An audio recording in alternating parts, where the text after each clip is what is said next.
Hello everyone. ये हमारा second class है डिटर्मिनेंट का। Now in this class we will see the properties of determinant. Class 11th commerce. पहली property है the value of determinant remain unchange if its rows are turn into columns and columns are turn into rows. The values of determinant remain unchange. जैसे for example by two का एक determinant लेते हैं, say 3 4 and 1 2। Okay. Now ये property क्या कहती है कि the value of determinant remain unchange if its rows are turn into column. ठीक है, पहले डिटर्मिनेंट की वैल्यू निकाल लेते हैं। ये डिटर्मिनेंट की वैल्यू होगी 6 - 4। ओके, देन अगर मैं रोज को इंटरचेंज कर दूं कॉलम से, मीन्स यहाँ पर 3 4 मेरा फर्स्ट रो है, 3 4 ये मेरा फर्स्ट कॉलम हो जाएगा, एंड 1 2 सेकेंड रो है, तो 1 2 सेकेंड कॉलम। नाउ अब ये डिटर्मिनेंट हम फाइंड आउट करें। ये होगा 3 2 6 -4 अगेन आंसर इज। तो ये पहली प्रॉपर्टी है कि अगर आप डिटर्मिनेंट में रोज को कॉलम से इंटरचेंज करते हैं तो देन आपके डिटर्मिनेंट की वैल्यू में कोई फर्क नहीं पड़ेगा। सिंपल है property. Okay, second property. Second property discuss करेंगे हम। सेकेंड प्रॉपर्टी है कि if any two row any two rows or columns of a determinant are interchanged, then the value of determinant changes only in time। ठीक है, तो यहाँ पर कोई दो रो या कोई दो कॉलम, तो बेटर होगा हमारे लिए कि हम एटलीस्ट 3/3 का डिटर्मिनेंट कंसिडर करें। 3/3 का यहाँ पर डिटर्मिनेंट ले लेते हैं। 1 2 3, ओके, से 2 3 4 एंड 3 2 1। ओके, अब यहाँ पर प्रॉपर्टी ये है कि अगर हम किसी दो रो या किसी दो कॉलम को इंटरचेंज करें, okay, तो डिटर्मिनेंट की वैल्यू में जो चेंज होगा वो सिर्फ साइन का चेंज होगा। okay, इसका क्या मतलब है? पहले एक काम करते हैं, हम ये डिटर्मिनेंट की वैल्यू फाइंड आउट कर लेते हैं फटाफट। तो 1 मैं थोड़ा सा डायरेक्ट इसे फाइंड आउट करूँगा। तो यहाँ पर 1 × 3 × 1 = 3, -4 × 2 = 8, देन 2 की साइन चेंज हो जाएगी -2। अगर आप डिटरमिनेंट कैसे कैलकुलेट करना है अभी भी दिक्कत है, तो फर्स्ट एक्सरसाइज आपको फिर से सॉल्व करना चाहिए। -2, फिर यहाँ पर होगा 2 × 1 2, 2 -4 3 = 12, एंड देन प्लस थ्री यहाँ पर होगा 2 2 = 4, 4 -3 3 = 9। ओके, तो जो डिटरमिनेंट की वैल्यू है ये हो गई -5, then 2 -12 is -10, -10 into -2 is +10, and then this is 4 minus 9 is -5, -5 3 times is -15। Okay, so -15 -5 is -20, -20 plus 10 is -10। Okay, तो यहाँ पर ये डिटरमिनेंट की वैल्यू हो गई -10। अब हम क्या करते हैं, हम यहाँ पर अब इसे इंटरचेंज कर लेते हैं। तो अगर हम रोज़ को कॉलम से इंटरचेंज करेंगे, तो नहीं नहीं, यहाँ पर हमें क्या करना है, किसी दो रो को हमें इंटरचेंज करना है। Okay,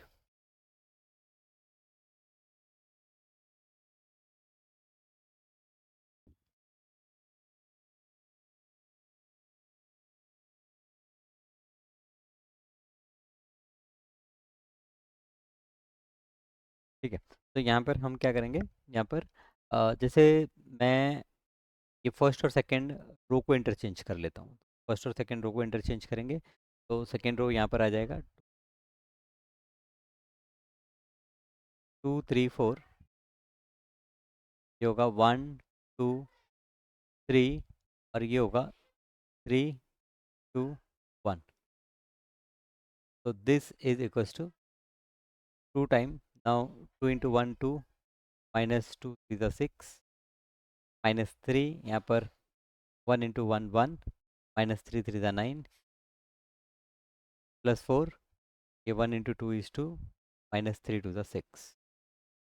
Okay, so this is equals to 2 minus 6 is -4, -4 2 the is -8, minus, now 1 minus 9 is -8, -8 times -3 is +24, and 2 minus 6 is -4, -4 times 4 is -16। Okay, तो ये जो वैल्यू है, this is -8 + 24 -16, so 24 minus this is कुछ तो गड़बड़ कर रहे हैं हम यहाँ पर। Let us see what mistake we are doing.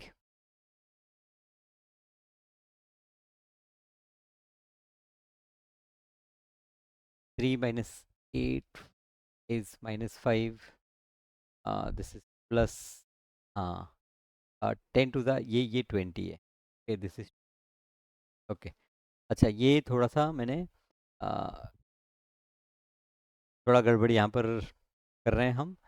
एक काम करते हैं, ये जो 1 है इसको 2 से रिप्लेस कर देते हैं, कि 0 अगर आंसर आएगा, 0 का साइन में चेंज हो रहा है, इससे कोई हमको फ़र्क नहीं पड़ेगा। तो यहाँ पर हम क्या करते हैं, काम करेंगे कि जो फर्स्ट एलिमेंट 1 है, तो क्या करेंगे, 2 से रिप्लेस कर देते हैं। ये यहाँ पर भी ये जो 1 है, ये जब इंटरचेंज करेंगे दो रोज़ को, तो ये 2 भी हो जाएगा सेकंड। तो यहाँ पर ये पहला एलिमेंट 2 हो गया। Now 3 minus 8 is -5, -5 into 2 is -10, and then it is -10 times 2 is +20, and 4 minus 9 is -5, -5 3 the -15।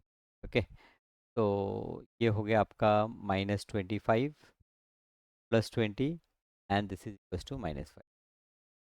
Now ये सेकेंड डिटर्मिनेंट हम सॉल्व करेंगे, so it is 2 times. Now 2 1 ज़ा 2, -2 3 ज़ा 6, -3 टाइम्स 1 ज़ा 2, -3 3 ज़ा 9, plus 4 times 2 the 4 minus 3 to the 6. Okay, so here we will get 2 times. Now 2 minus 6 is -4, -3, 2 minus 9 is -7, plus 4, 4 minus 6 is -2. So this is -8, this is +21, this is -8. So 21 minus 16, 21 minus 16 is, it's 5।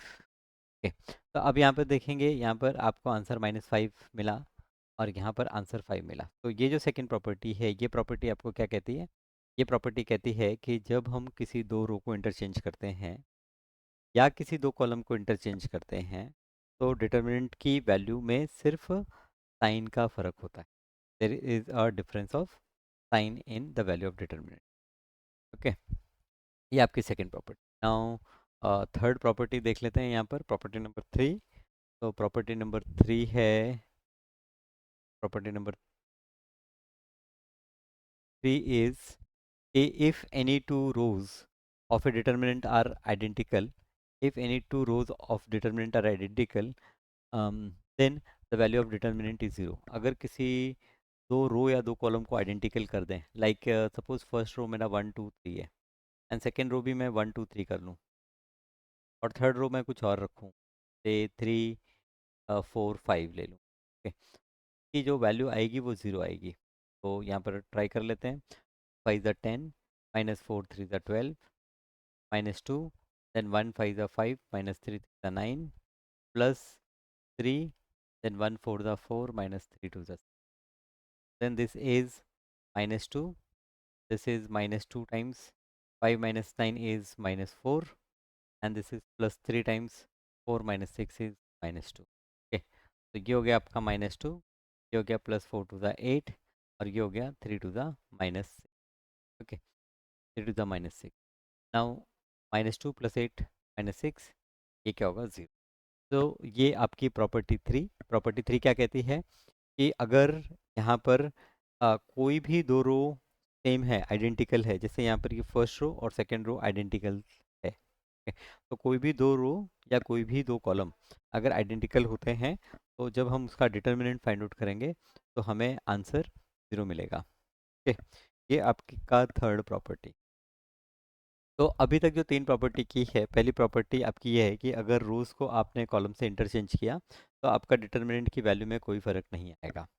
Second property ये है कि अगर आपका determinant second property, अगर आपका determinant के किसी दो रो को या किसी दो कॉलम को आप इंटरचेंज करते हैं तो आपका डिटर्मिनेंट के वैल्यू में साइन का चेंज हो जाएगा। थर्ड प्रॉपर्टी ये है कि अगर किसी डिटर्मिनेंट में दो रो आइडेंटिकल हैं या दो कॉलम आइडेंटिकल हैं तो देन डिटर्मिनेंट की वैल्यू जीरो होगी। काफ़ी इंपॉर्टेंट प्रॉपर्टी है। Property number 3 is very very important, हम बहुत सारे प्रॉब्लम में देखेंगे प्रॉपर्टी नंबर 3। प्रॉपर्टी नंबर 4 है, if each element of a row or a column of a determinant is multiplied by a constant k, then the value of new determinant is k times the value of original determinant। का मतलब ये मैं एक छोटा सा 2 by 2 का एक example लेके एक्सप्लेन करता हूँ आपको। जैसे सपोज 2 3 एंड 5 4 ऐसे एक ये डिटर्मिनेंट है। अगर इसकी वैल्यू हम कैलकुलेट करें तो 4 2 8 -5 3 15, हमें आंसर आता है -7। ठीक है, यहाँ पर प्रॉपर्टी ये कहती है कि अगर मैंने किसी रो को या किसी कॉलम को किसी नंबर के से मल्टीप्लाई कर लिया, जैसे मान लेते हैं कि हम यहाँ पर जो फर्स्ट कॉलम है, फर्स्ट कॉलम को हम क्या करते हैं 3 से मल्टीप्लाई कर लेते हैं। 3 से मल्टीप्लाई करेंगे तो ये 3 2 6 एंड ये 5 3 15। ओके, ओके, यहाँ पर इसे हम एज इट इज़ रखते हैं 3 4। तो यहाँ पर आप देख रहे हैं हमने क्या किया है, हमने फर्स्ट कॉलम को मल्टीप्लाई किया है, 3 से मल्टीप्लाई किया है। अब आपका जो डिटर्मिनेंट होगा यहाँ पर होगा 6 4 = 24 -15 3 = 45। ओके, तो 24 -45 ये आपको कितना आंसर मिलेगा, -21। ये जो -21 है ये आप ध्यान से देखें तो ये 3 टाइम्स क्या है, -7। तो मेरा डिटर्मिनेंट का जो वैल्यू है, ओके, अगर मैंने डिटर्मिनेंट के किसी कॉलम या किसी रो को किसी नंबर के से मल्टीप्लाई किया है तो मेरा जो डिटर्मिनेंट का आंसर है वो भी के टाइम्स डिटर्मिनेंट की वैल्यू हो जाएगा। Property number 4। ओके, तो प्रॉपर्टी नंबर 4 से हमें ये आइडिया आता है कि हम क्या कर सकते हैं, हम ये फर्स्ट कॉलम से 3 को कॉमन ले सकते हैं। ओके, अच्छा, फर्स्ट रो से भी हम 3 को कॉमन ले सकते हैं। 6 3 में से 3 कॉमन हम ले सकते हैं। Property number 4। Now property number 5। Property number 5, property number 5, यहाँ पर प्रॉपर्टी मैं डायरेक्टली आपको जो बुक में आपका एग्जांपल दिया हुआ है उसके बेसिस पर यहाँ पर आपको थोड़ा सा समझा दूँ कि if each element of row और column is expressed as the sum of two numbers, then determinant can be expressed as the sum of two determinant. अच्छा, ये लेफ्ट हैंड साइड देखिए आप, यहाँ पर जो फर्स्ट रो है, फर्स्ट रो में मेरे हर एलिमेंट जो हैं they are sum of two number like a1 + x1, b1 + y1, c1 + z1। तो इस तरह से आपका कोई भी रो या कोई भी कॉलम अगर अ, हम एक्सप्रेस करते हैं in the form of sum of two numbers, then ये जो डिटर्मिनेंट है इस डिटर्मिनेंट को हम रिप्लेस कर पाएंगे as a sum of two determinant. तो ये दोनों डिटर्मिनेंट में आप अगर ध्यान दें तो आप देखें सेकेंड रो और थर्ड रो सेम है, दोनों में सेम है। ओके, और फर्स्ट जो रो है उसे हमने स्प्लिट किया हुआ है a1 + b1 + c1। तो a1 b1 c1 ये हमारा पहले डिटर्मिनेंट में हमने ले लिया और x1 y1 z1 ये हमने दूसरे डिटर्मिनेंट। तो यहाँ पर अ, ये इस तरह से आपका स्प्लिटिंग होता है। तो इस प्रॉपर्टी को हम यूज़ कहाँ करेंगे, जहाँ पर इस तरह से दो डिटर्मिनेंट हमको ऐड करना होगा। ओके, और हम देखेंगे कि कोई दो कॉलम या कोई दो रो सेम है मतलब जैसे यहाँ पर हम देख रहे हैं कि दो रोज a2 b2 c2 a3 b3 c3 आपका फर्स्ट डिटर्मिनेंट में सेम है second and third row of second determinant, then in that case हम क्या कर सकते हैं, फर्स्ट रो को ऐड कर सकते हैं इस तरह से। ऐसा सेम प्रोसीजर हम कॉलम के साथ भी कर सकते हैं। ओके, तो प्रॉपर्टी नंबर 5 अगेन थोड़ा सा इम्पोर्टेंट है। नाउ प्रॉपर्टी नंबर 6, तो यहाँ पर अब तक जितनी हमने प्रॉपर्टी पढ़ी है उसमें प्रॉपर्टी नंबर 3 बहुत ज़्यादा ध्यान देने वाली है।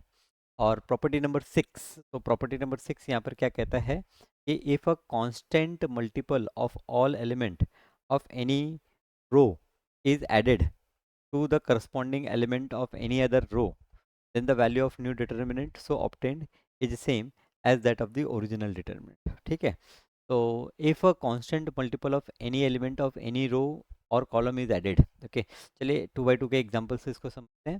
जैसे एक डिटरमिनेंट हम ले लेते हैं 1 2 एंड यहाँ पर ले लेते हैं 5 5 9 ले लेते हैं। ठीक है, तो अब इसका वैल्यू अगर हम फाइंड आउट करें तो ये होगा 9 - 5 to the 10 and I will get 1। Property ये कहती है कि if a constant multiple of all elements of any row is added to the corresponding element of any other row. ठीक है, तो जैसे फर्स्ट रो में हम एक काम करते हैं, फर्स्ट रो R1 है, R1 में हम क्या करते हैं, R1 में हम सेकेंड रो का 3 टाइम्स ऐड कर देते हैं, कुछ ऐसा करते हैं। R1 पे सेकेंड रो का 3 times, second row sorry third नहीं, सेकेंड रो का 3 टाइम्स ऐड कर देते हैं। तो देन इन दैट केस मेरा जो ये फर्स्ट एलिमेंट होगा, ये क्या होगा, 1 plus 3 times 5, 3 times 5 is 15, 15 plus 1 ये क्या हो गया, 16 हो गया। ऐसे ही यहाँ पर ये जो सेकेंड एलिमेंट है 2, 2 ये क्या होगा, 2 प्लस 3 टाइम्स 9, 3 टाइम्स 9 कितना होगा, 27, 27 plus 2 is what, 29। And second row में मैंने कोई चेंज नहीं किया है, तो इट विल रिमेन 5 9। ओके, अब इसकी अगर वैल्यू हम फाइंड आउट करें तो इसकी वैल्यू होगी 16 टाइम्स 9 माइनस 29 टाइम 5, तो 16 टाइम्स 9, ना 16 टाइम्स 9 यहाँ पर अगर इवेलुएट किया जाए तो 16 times 9 will give you 144, it will give you 144 minus 29 times 5 evaluate करेंगे तो it will give you 130, sorry 29 times 5 कर रहे हैं हम, तो इट विल गिव यू 145। कितना आंसर आ रहा है, 145। तो 144 minus 145 you will get minus. यहाँ पर आपने देखा कि अगर मैं किसी रो में किसी दूसरे रो का मल्टीपल ऐड कर लूँ या सब्ट्रैक्ट कर लूँ, तो डिटर्मिनेंट की जो वैल्यू होगी उसमें कोई भी फर्क नहीं पड़ेगा। ओके, तो ये 6 प्रॉपर्टीज़ हैं। ये 6 प्रॉपर्टीज़ क्या हैं, फिर से एक बार रिवाइज कर लें। तो प्रॉपर्टी नंबर 6 से स्टार्ट करते हैं कि किसी रो में किसी दूसरे रो का मल्टीपल हम ऐड करेंगे तो डिटर्मिनेंट की वैल्यू में कोई फ़र्क नहीं पड़ेगा। ऐसे ही किसी कॉलम में किसी दूसरे कॉलम के मल्टीपल को अगर हम ऐड करेंगे या सब्ट्रैक्ट करेंगे तो डिटर्मिनेंट की वैल्यू में कोई फ़र्क नहीं पड़ता है। Property number 6। प्रॉपर्टी नंबर 5 है कि if each element of a row is expressed as a sum of two number, then the determinant can be expressed as a sum of two determinant. Okay, तो ये property में अ, इस तरह से, ठीक है। ऐसे ही कॉलम में भी हो सकता था, कॉलम में होता तो कॉलम में क्या होता, कॉलम में जैसे सपोज यहाँ पर A1 प्लस, यहाँ पर A1 प्लस मैं B1 कर लेता हूँ, और यहाँ पर मैं A2 प्लस B2 कर लेता हूँ, और यहाँ पर A3 प्लस B3 कर लेता हूँ। और सपोज़ यहाँ पर मेरा एलिमेंट है C1, C2, C3, और और यहाँ पर एलिमेंट है मेरा थर्ड कॉलम में D1, D2, D3। ओके, तो अब इसे हम क्या करेंगे, इसे हम एक्सप्रेस करेंगे ऐसे, A1, A2, A3, C1, C2, C3, D1, D2, D3 plus, plus यहाँ पर आपका होगा B1, B2, B3, C1, C2, C3, D1, D2, D3। Clear, fantastic. तो जैसा रो वैसे हमने कॉलम में भी एक एग्जांपल कर लिया। प्रॉपर्टी नंबर 4 है कि if each element of a रो और a column of A determinant is multiplied by a constant. Okay, तो यहाँ पर हमने फर्स्ट कॉलम को मल्टीप्लाई किया था 3 से, तो जो डिटर्मिनेंट का आंसर है वो भी क्या हो गया, 3 से मल्टीप्लाई हो गया, तो -7 की जगह हमें 3 टाइम्स -7 मिला। Property number 3, super duper property, अगर कोई दो रो या कोई दो कॉलम आपको सेम मिलेंगे तो डिटर्मिनेंट का आंसर 0 होगा। प्रॉपर्टी नंबर 2, प्रॉपर्टी नंबर 2, अगर कोई दो रो को आपने इंटरचेंज कर दिया या कोई दो कॉलम को आपने इंटरचेंज कर दिया तो आपका आंसर में साइन का डिफरेंस आएगा, +5 -5 हो जाएगा, +10 -10 हो जाएगा, 9 -9 हो जाएगा, like that. Okay, and property number 1 कि अगर आप किसी रो को किसी कॉलम से इंटरचेंज कर देंगे तो आपके जो डिटर्मिनेंट है उसकी वैल्यू में कोई फ़र्क नहीं। ओके, तो ये आपके 6 प्रॉपर्टीज़, 6 प्रॉपर्टी। अच्छा, एक और प्रॉपर्टी है, last property. Property number 7। Property number 7, property number 7 कहती है कि ट्रायंगुलर प्रॉपर्टी भी सेम कहते हैं कि if all the element of determinant above or below the diagonal are zero, then the value of determinant is equal to product of its diagonal. तो आप यहाँ पे देख सकते हैं, ये दो डिटर्मिनेंट हमने कंसिडर किए हैं। दोनों ही डिटर्मिनेंट में, जैसे पहले डिटर्मिनेंट में अगर आप देखें तो डायगोनल के नीचे जो एलिमेंट है, डायगोनल में आपका A1 B2 एंड C3 आ रहा है।